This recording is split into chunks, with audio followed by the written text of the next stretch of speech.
Julia कैटेस्टन का जो है ये चैप्टर नंबर 4 है, और उसमें मेकिंग योर करेक्टर स्पीकेबल, यानी उसने हमें बताया कि किस तरह से प्लॉट बनाते हैं, कंस्ट्रक्ट करते हैं, जो हमने भी इसकी पहले पढ़ी, राइटिंग किस तरह से करते हैं। ठीक है, स्ट्रेटजीज। उसके बाद इसने कहा कि करेक्टर्स को किस तरह से जो है हम उनको वॉइस देते हैं। वॉइस का मतलब होता है वर्ड्स। किस तरह से एक ऑथर जो है अपने करेक्टर को वॉइसेबल बनाता है, अल्फाज डोनेट करता है। अब वो जो वॉइस देता है हर एक करेक्टर को, वो डिफरेंट डिफरेंट होती है, एक दूसरे से मैच नहीं करती। फॉर एग्जांपल, 4 करेक्टर्स हैं और 4 करेक्टर्स की वॉइस जो है वो चेंज है।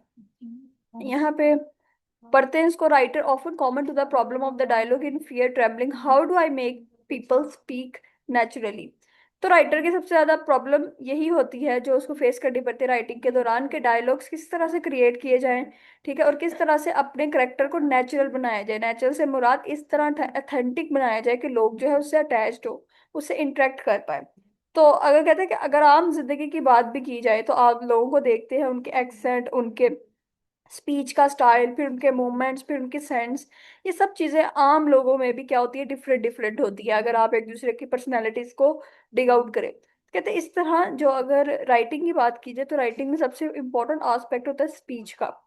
स्पीच जो है वो हमें बताती है कौन सा पर्सन जो है, उसकी क्या थॉट है, उसकी क्या पर्सनैलिटी है, उसके क्या एक्शन है जो वो लेने जा रहा है। ठीक है, उसका बिहेवियर कैसा है, ये हमें राइटिंग में करेक्टर्स के थ्रू पता चलता है। और यही हमें बताता है कि राइटिंग में इंपॉर्टेंट करेक्टर यानी प्रोटैगनिस्ट कौन है, और जो एंटेगनिस्ट है वो कौन है। तो ये चीज़ है। अब यहाँ पे कहते हैं कि टोन बहुत डिपेंड करती है आपकी राइटिंग के अंदर। जाहिर सी बात है, जब एक करेक्टर जो है कुछ बोलता है, कुछ सेइंग करता है, तो उसकी टोन ज्यादा मैटर करती है कि वो किस तरह से बोल रहा है, क्या वो गुस्से में हो रहा है, ठीक है, क्या वो पोलाइट मैनर में है, उसकी जो सिचुएशन है वो उसके मुताबिक बोलता है। ठीक है, उसकी भी प्रॉब्लम है वो उसके रिएक्ट करता है। तो ये सब चीजें हैं, दो चीजें, टोन और वॉइस, ये दो चीजें बहुत अहम होती हैं करेक्टर को जानने के लिए, करेक्टर को पहचानने के लिए, उसको अंडरस्टैंड करने के लिए। अगर ये दो चीजों पे काम अच्छे से कर लिया जाए, तो हम आसानी से जो है रीड कर सकते हैं। अच्छा, ये चीज होगी। उसके बाद यहाँ पे वो कहते हैं in Britain, Britain we offer listen for a persons accent. अब एक चीज यहाँ पे वो बात करेगा कि अगर दो राइटर हम लेते हैं ब्रिटेन में से, ठीक है, अब एक राइटर वो जो अपनी नेटिव लैंग्वेज में लिखता है, एक राइटर वो है जो नेटिव लैंग्वेज में नहीं बल्कि स्टैंडर्ड इंग्लिश में लिखता है, यानी जो अगर आम बोलने जाने वाली इंग्लिश है और जो ब्रिटेन की इंग्लिश है, वो दोनों जो है डिफरेंट है, उनके डायलैक्ट्स क्या है, डिफरेंट है। ठीक है, तो यहाँ पे वो कहता है कि अगर आप उन दोनों का राइटिंग देखेंगे उठा के, तो उनमें आपको accent, dialects difference proper way में नजर आएगा उनकी राइटिंग के अंदर। ये वहाँ पे डिफरेंस कहते हैं। इसके एग्जांपल हम एक और ले लेते हैं कि जो ब्रिटेन में लोग रहते हैं, वहाँ के रिहायशी हैं, नेटिव पीपल हैं, और वो लोग जो ब्रिटेन में दूर से हिजरत करके आए हैं, माइग्रेशन करके आए हैं, वो लोग, वो अफ्रीकन भी हो सकते हैं, स्पेनिश भी हो सकते हैं, कोई भी हो सकता है, बोलते दोनों इंग्लिश ही हैं। बट हमें कैसे पता चलेगा कि दोनों डिफरेंट हैं? हमें उनके एक्सेंट, उनकी टोन, उनकी पर्सनालिटी, उनके बिहेवियर, ठीक है, इन सब चीज़ों से हमें क्या पता चल जाएगा। इसी तरह राइटिंग के अंदर भी कहता है कि एक्सेंट और डायलेक्ट दोनों चीज़ें मैटर करती हैं। इस सारे पैराग्राफ में इसने यही बात की है। कहते हैं कॉन्शियसली या अनकॉन्शियसली आप जितना मर्जी प्रिटेंड कर लें कि आप नेटिव हैं जो है यूनाइटेड स्टेट के, लेकिन आपके लहजे से पता चल जाता है एक्सेंट और डायलेक्ट कौन सा है।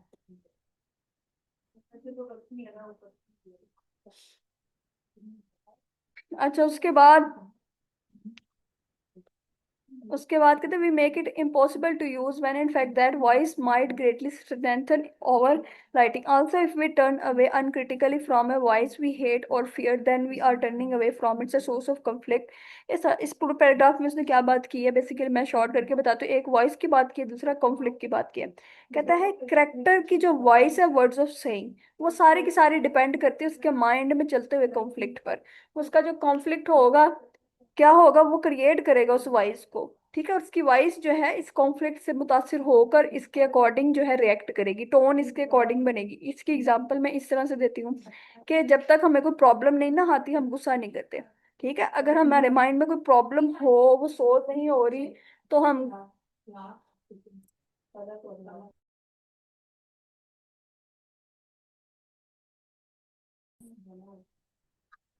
अच्छा, यहाँ पे मैं बता रही थी कॉन्फ्लिक्ट की बात कर रही थी कि कॉन्फ्लिक्ट माइंड में होगा, हम उसके अकॉर्डिंग रिएक्ट करेंगे, ठीक है। अब ये जो वॉइस जो होती है करेक्टर की, वो सारी डिपेंड कर रही है कॉन्फ्लिक्ट पे। अब इसके माइंड में जो कॉन्फ्लिक्ट है वो किस तरह उस कॉन्फ्लिक्ट पे रिएक्ट करता है, वो पोलाइटली करता है, हार्शली करता है, ठीक है, या फिर वो मैनरेबल वे में जाता है, ये उसका सारा हमें क्या बताते हैं, बिहेवियर बताते हैं। और बिहेवियर में कैसे शो होगा, उसकी वॉइस से पता चलेगा कि वो कैसे स्टेटमेंट्स दे रहा है। वो उसकी स्टेटमेंट से हमें पता चल जाएगा उसके माइंड में कंफ्लिक्ट है और वो किस तरह से उस कंफ्लिक्ट को रिएक्ट कर रहा है। तो दो इंपॉर्टेंट चीजें कहता है ये होना बहुत जरूरी है किसी भी राइटिंग को, अगर आप रिचेस्ट बनाना चाहते हैं तो इनको हमें फॉलो करना ही पड़ेगा, इन चीजों को। अच्छा, मजीद वो क्या कहता है, कहती है सॉरी। अब वो एग्जाम्पल यहाँ पे देती है, अपने जर्नी के बारे में बताती है। वो कहते हैं जैसे एक दिन यूनाइटेड स्टेट के अंदर मैं रह रही थी, मैं अकेली रहती थी, तो वहाँ एक रूम के अंदर जो है मैं रह रही थी। तो एक कॉल आती है, एक रैंडम कॉल आती है, और उसमें एक अननाउन स्ट्रेंजर पर्सन जो है मुझे थ्रेट करने की कोशिश करता है। और वो इस तरह से मुझे थ्रेट करता है, कितने फियरफुल अल्फाज वो जो है ना बोलता है कि मैं डर जाती हूँ। उसके बाद मैं कॉल जो है वो क्या कहते हैं डिक्लाइन कर देती हूँ। और उसके बाद कहती है थोड़ी देर जो है डरने के बाद उन थ्रेट्स से, इवन कि वो इतनी हैवी थ्रेट्स थी कि कहती है मैं रिवाइंड नहीं अपने माइंड में कर पा रही थी, उन चीज़ों को रिवाइंड करना भी नहीं चाहती थी। तो उसने क्या किया, उसने पुलिस स्टेशन कॉल की और पुलिस को बताने की कोशिश की। तो पुलिस ने उससे पूछा कि ये जो थ्रेट्स थी उसने क्या कहा आपको, ठीक है। तो वो इतनी डरी हुई थी कि वो लफ्ज कहने जोगी नहीं थी, वो अपने आप से नहीं वो कह पा रही थी। तो पुलिस स्टेशन कॉल करके पुलिस को क्या समझाती। तो पुलिस वाले ने इसको कहा, इंस्पेक्टर ने इसको कहा कि वो चीज़ आप लिखें जो आप बोल नहीं पा रही। तो इस तरह उस ऑथर ने क्या किया, ये जूलिया कैस्टरसन ने इस चीज़ को लिखा। जब उसने इस चीज को लिखा ना, पहले तो बहुत हैवी उसको लगा, वो लिख नहीं पा रही थी, फिर एकदम उसने लिखा। लिखने के बाद जो है उसने देखा मेरा फियर जो है, fear have been gone, fear जो है मुकम्मल तौर पे जा चुका है उसका, ठीक है। यानी वो इतनी कॉन्फिडेंट हो गई, इतनी ज्यादा जो थी वो पूरे एतमाद हो गई कि उसे लगा कि अब कोई डर नहीं है, क्योंकि मैंने वो बात कह दी है जो मेरे अंदर रिप्रेस थी। तो बेसिकली ये सारी बात क्या थी, ये बेसिकली कंफ्लिक्ट था उसके माइंड के अंदर। एक प्रॉब्लम थी, एक सिचुएशन जिसमें वो फंस गई थी, उलझ गई थी, डिप्रेशन था। इस चीज ने क्या किया, उसको डराए रखा। और वह जब तक डरी, वो उस किरदार के वर्ड्स हमें बता रहे होते थे कि वो इस तरह डर रही है, ठीक है। जब वो पुलिस कॉल करती थी वो इतनी डरी होती थी कि वो बार बार जो है पुलिस को बता ही नहीं पा रही होती थी, बीच में स्ट्रक आउट हो जाती थी। तो ये चीज है, ये सारी सिचुएशन के साथ हुई, यानी कंफ्लिक्ट जो है वो उसको बता रहा बिहेव कैसे करना है। पहले उसने बिहेव किया फियरफुली होके, ठीक है, और वो जो है उस चीज को कामली टेक नहीं कर पाई। लेकिन जब बता दिया उसने, लिख दिया ये सब चीजें, तो फिर क्या हो गया, फिर गोन हो गया। और फिर उसके बाद जो उसके डायलॉग्स थे ओब्वियसली वो डायलॉग्स चेंज हो गए, ठीक है। अब उसमें ये भी एक चीज है कि अब उसने ये सब चीजें सोचने के बाद कोशिश की, सोचा कि मैं इन्हीं पोइम, इन्हीं अल्फाजों को, इस जो थ्रेट्स थी मैं इनको पोइम में क्यों नहीं शिफ्ट करती। अगर मैं इसको पोइम में शिफ्ट करूंगी उन अल्फाजों को, तो वो एक हॉरर क्रिएट करेंगी रीडर के माइंड में। जैसे मुझे कॉल आई, मैं मेरे जहन में हॉरर क्रिएट हो गया उसके इन अल्फाजों से, तो मैं भी एक पोएम लिखती हूँ, बिल्कुल ऐसे ही डिस्क्राइब करने की कोशिश करती हूँ जो मेरे साथ नेचुरल एक्सपीरियंस हुआ है। जब मैं इसको डिस्क्राइब करूंगी तो हॉरर जो मेरे दिल में, मेरे दिमाग में जो है उठा है, प्रॉब्लम जो मेरे दिमाग में क्रिएट हुई है, वही सेम रीडर के दिमाग में होगी। तो इस तरह उसने क्या किया, एक पोएम क्रिएट की। और वो पोएम जो थी कहती है बहुत जबरदस्त लिखी गई, क्योंकि वो रियल वॉइस पे, रियल एक्सपीरियंस पे डिपेंड करती थी इसकी। तो ये चीज उसने अपना एक्सपीरियंस शेयर किया। इसलिए उसको क्या कहना चाहती है, कहना ये चाहती है कि जब माइंड में कंफ्लिक्ट अच्छा हो तो प्लॉट अच्छा क्रिएट हो सकता है, ठीक है। और आपका करेक्टर जो है उसकी वॉइस बहुत बेहतर हो सकती है अगर कंफ्लिक्ट जो है वो अच्छा है, ठीक है। ये चीज उसमें सारी बात उसने बताई। Second thing, voice of the place. Voice of the place का मतलब होता है,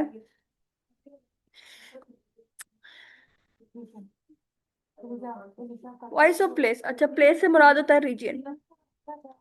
हर एक जगह पे रहने वाले पर्सन की जो डायलेक्ट होता है, एक्सेंट होता है, बोलने का तरीका, वो डिफरेंट होता है। जैसे हम रहते हैं सारे पाकिस्तान में, हमारी नेशनल लैंग्वेज जो है उर्दू है।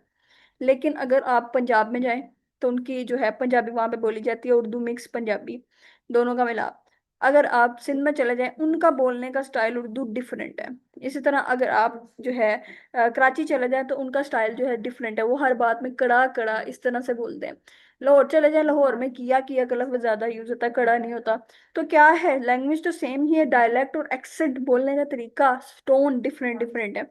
इसी तरह राइटिंग के अंदर भी, अगर आप इंग्लिश लिटरेचर कि बहुत सारे वर्क्स रीड करें, तो आपको पता चल जाएगा कि अमेरिकन जो पर्सन है उसने इंग्लिश किस तरह लिखी है, और जो ब्रिटेन का एक पर्सन राइटर है उसने इंग्लिश किस तरह से लिखी है। उनकी जो लिखने का स्टाइल होगा, उनकी जो नरेशन होगी, स्टोरी बयान करने का तरीका होगा, वो हमें बता देगा कि भाई ये दोनों जो अलग अलग डायलेक्ट से ताल्लुक रखते हैं। और हमें ये भी पता चल जाएगा कि अमेरिकन है तो उसके अंदर हमें ऐसे जो है साइंस मिलेंगे।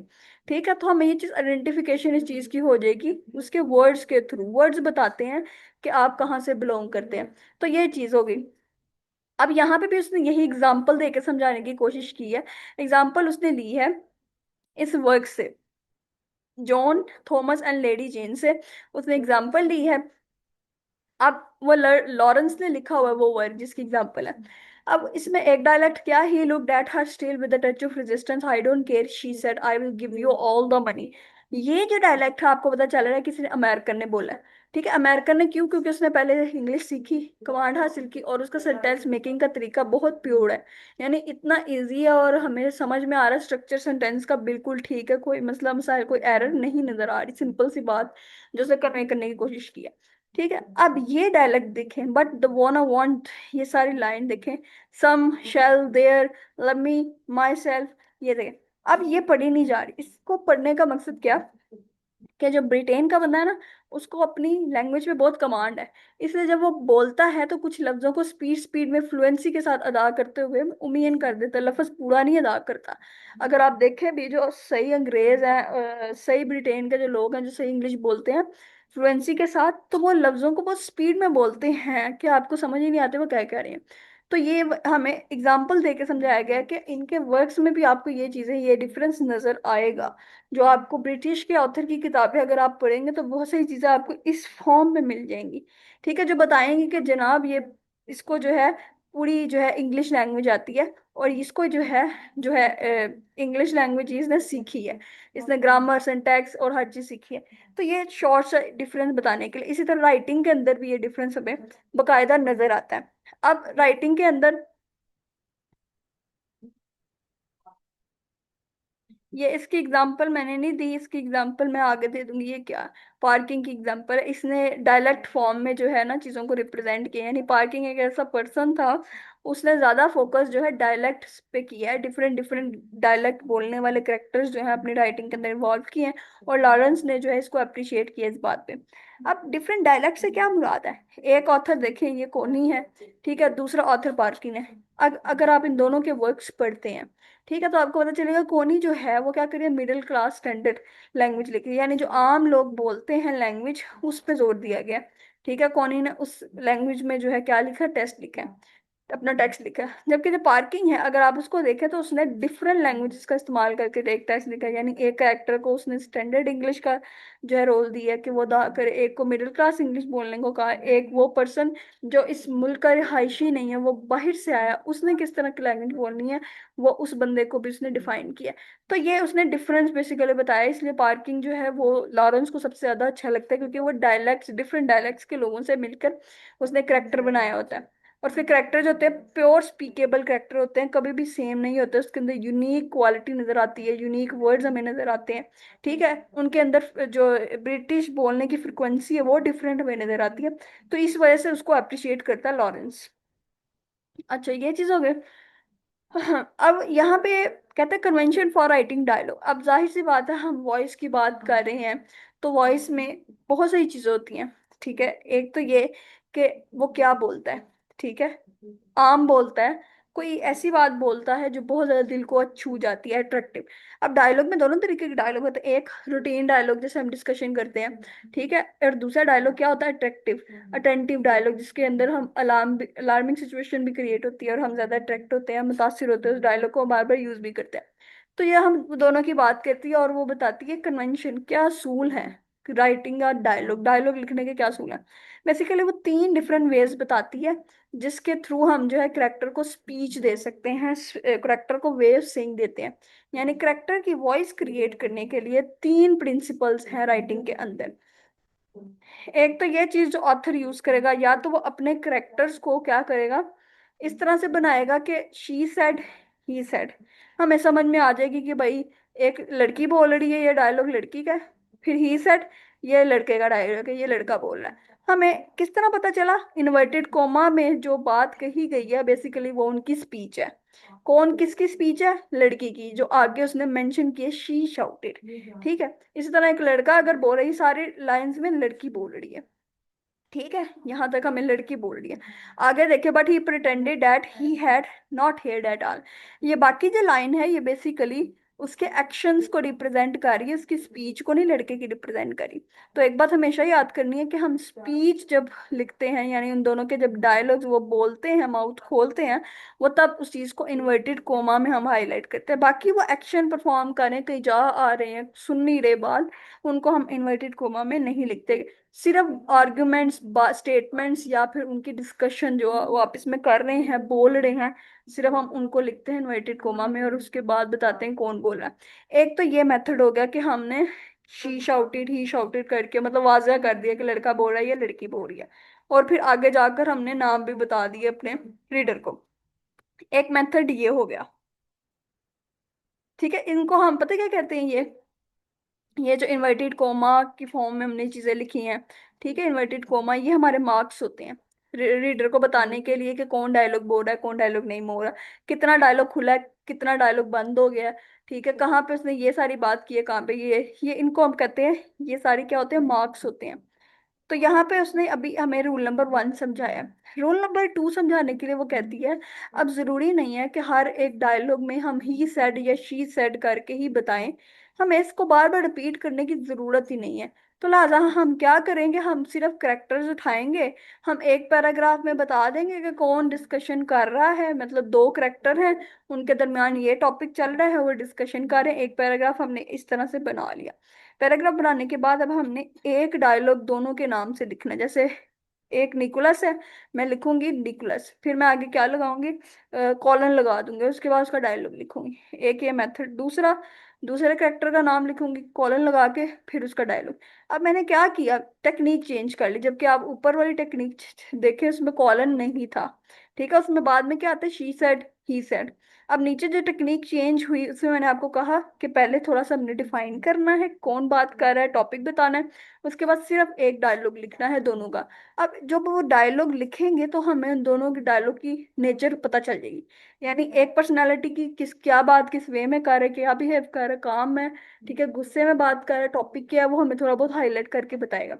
फिर इसी तरह जो दूसरा पर्सन जब डायलॉग बोलेगा उससे हमें पता चल जाएगा कि भाई ये काम है, हार्श बात कर रहे, किस टॉपिक के वाले से बात कर रहे, इसका क्या रुझान है। जब हम ये दो डायलॉग लिख लेंगे उसके बाद हमें निकोलस या फिर उस पर्सन के, दोनों पर्सन के नाम मेंशन करने की जरूरत नहीं है, ना ही सेड और शी सेड मेंशन करने की जरूरत है। बस इन्वर्टेड कोमा में डायलॉग्स आते जाएंगे, आते जाएंगे। अब हमें ये जो इसकी एग्जांपल देखें, मैं यहाँ से बताती हूँ। ये एग्जांपल जो है इस वर्क से ली गई है, और इसमें हमें पहले पूरे पैराग्राफ में एक बताया कि क्या आर्गुमेंट है मेयर के और इस पर्सन के दरमियान में एक आर्गुमेंट चल रहा है। ठीक है, और बात हो रही है कि ये जो ये पर्सन है इसने इसकी हेल्प की है पावर गेन करने में, पॉलिटिकल पावर गेन करने में। अब ये बात है, और अब डायलॉग्स ये हैं, मतलब एक पैराग्राफ बता दिया टॉपिक क्या है, डिस्कशन किन दो लोगों के दरमियान में हो रही है, किस हवाले से हो रही है, ये बताया।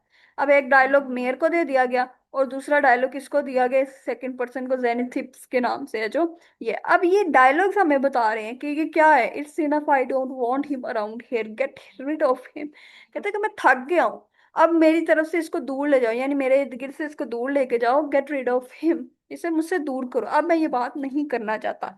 तो ये बात में और गुस्से में करा ऑब्वियसली। अब हम इसके वर्ड्स बता रहे हैं कि वो थक गया, एग्जॉशन में है, उसका मूड खराब है, वो सही इसके ऊपर बात ही नहीं करना चाहता। तो अगला जो पर्सन है वो क्या कहता है? जेलसी, अच्छा अब तुम जलते हो मुझसे। ठीक है, वो अगला पर्सन ये बात कर रहा है, जेलसी अब तुम्हें। तो इन दोनों के डायलॉग से हमें उनके एक्सप्रेशन शो हो गए। इंप्रेशन ये कि ये पोलाइट है, ये हार्श है, ये पोलाइट है। ठीक है, तो ये आगे आगे जाएंगे, जब हम इससे थोड़ा सा आगे जाएंगे तो हमें अब डायलॉग की तरतीब पता चलती जाएगी। जेलसी की बात किसने की थी? जेलसी की बात सेकंड पर्सन ने की थी। फिर you are stirring up the candle, तुम बात को बढ़ा रहे हो, ये पहला पर्सन कह रहा है। फिर ये सेकंड पर्सन कह रहा है अपने डायलॉग से, हमें डायलॉग से पता चल रहा है, ये जो डायलॉग है हमें ये डायलॉग बता रहे हैं कि इस वक्त कौन बोल रहा है। क्यों? क्योंकि एक्सप्रेशन हमने नोट कर लिए, हमने मेयर का भी एक्सप्रेशन नोट कर लिया, उसका भी। तो ये सेकंड रूल है जब हम क्या करते हैं, ही शी सेट छोड़ देते हैं, नेम लेना छोड़ देते हैं। ठीक है, सिर्फ एक कॉलन में रिप्रेजेंट करते हैं 2-3 लाइंस, और उसके बाद हम इन्वर्टेड कोमा में तमाम डायलॉग्स इन्वर्टेड कोमा में कर देते हैं। तो ये कहते हैं ये टेक्निक जो है ना, ये थोड़ा कंफ्यूजिंग भी है हमारे रीडर्स के लिए। उन्हें बार बार जो है अपने आप को अलर्ट रखना पड़ता है कि कौन जो है कौन सा डायलॉग बोल रहा है। इसमें हम एक सिंगल स्टेप भी मिस नहीं कर सकते। अगर हम एक सिंगल स्टेप भी मिस कर देते हैं तो हमें अपनी डायलॉग्स की तरतीब भूल जाएगी, और हमें फिर वापस जाना पड़ेगा। तो क्लाइमैक्स तक पहुंचने के लिए और प्लॉट को सही से अंडरस्टैंड करने के लिए हमें उस पर क्रिटिकली जो है उस चीज को पढ़ना पड़ेगा। तो ये कंफ्यूजन जो है अक्सर हो ही जाती है। ये पूरे पैराग्राफ में से ये बात की है। अच्छा, इतनी टेक्निक हमें पता चल गई। इस टेक्निक के अंदर जो था आर्गुमेंट स्टार्ट हुए, और थोड़ा सा एक पैराग्राफ का रोल, और थोड़े बहुत स्टार्टिंग के डायलॉग्स, और उसके बाद वो प्लेन। अब टेक्निक नंबर 3। टेक्निक नंबर 3 में ये वाली एग्जांपल दे के समझाती हूँ, जेम जॉइस की।